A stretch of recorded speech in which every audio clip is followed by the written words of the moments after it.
Hoy vivo a cientos de kilómetros de la casa donde crecí y hace más de 5 años que no cruzo con una sola palabra con mi padre. La gente que nos conocía no entiende que pudo separarnos así, pero la respuesta, la verdadera razón, tiene un nombre y una cara: Sofía. Ella fue la esposa de mi padre, y esta es la historia de cómo lo perdimos todo, para que entiendan cómo una sola persona puede reconstruir una familia solo para después hacerla pedazos.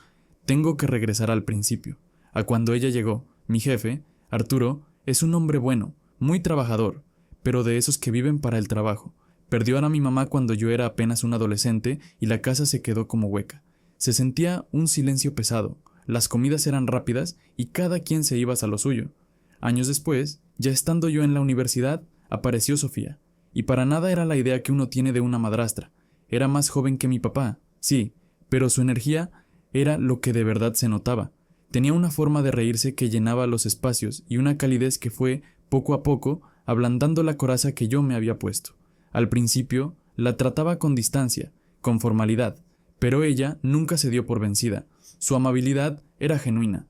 Con ella, los fines de semana volvieron a ser fines de semana.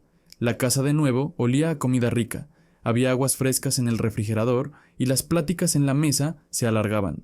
Sofía se interesaba de verdad por mis cosas. Me preguntaba de mis clases, de mis amigos, de mis planes. Si me notaba callado o con cara larga, no me presionaba.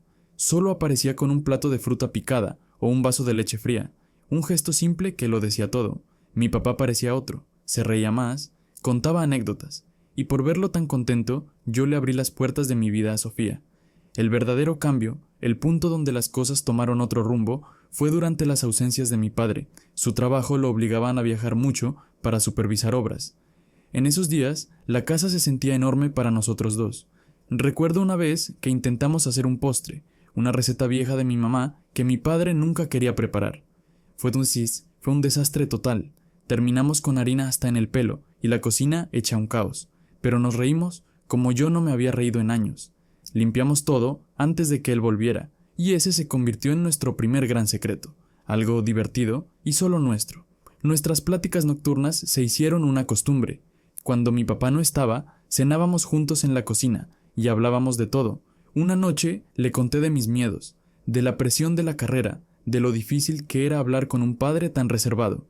Ella me escuchaba con una atención que nadie me había dado, y también se abrió conmigo. Me contó de su pueblo, de los sueños que había guardado en un cajón, de lo sola que a veces se sentía, a pesar de estar acompañada. Ahí dejé de verla como la esposa de mi papá, y empecé a ver a Sofía, una persona con sus propias batallas. Creamos nuestros propios rituales. Teníamos nuestro club de cine nocturno. Ella me ponía películas viejitas, de esas en blanco y negro que yo juraba que me iban a aburrir, y terminaba picadísimo con la trama. Yo le enseñé a usar las plataformas de streaming y le puse las series que me gustaban. Pasábamos horas viendo la tele, comiendo palomitas y susurrando nuestros comentarios. Era nuestro pequeño mundo. Otro día encontramos unas plantas todas secas en el patio. Eran de mi mamá. Mi papá nunca las había tocado. Sofía sugirió que intentáramos revivirlas. Pasamos toda una tarde cambiando la tierra, podando las hojas secas, buscando el mejor lugar para ponerlas. Trabajar juntos en algo tan simple, cuidar de algo que había estado abandonado, se sintió importante, como si estuviéramos arreglando algo más que solo unas plantas. Y cuando una de ellas finalmente dio una flor, la celebramos como un triunfo personal, uno que Arturo ni siquiera notó. El punto de no retorno fue una tarde de domingo. Estábamos solos, mi jefe regresaba al día siguiente. Preparábamos la comida, moviéndonos con una sincronía perfecta por la cocina, casi sin necesidad de hablar. Sonaba en la radio una de esas baladas viejas y románticas. En un momento, al pasar junto a mí para alcanzar un plato, su mano rozó la mía. No fue un accidente, fue un toque lento, intencional. Nos quedamos completamente quietos, escuchando solo la música. El mundo pareció detenerse. Levanté la mirada y sus ojos me dijeron todo lo que mi cabeza se negaba a aceptar, pero que mi corazón ya sabía.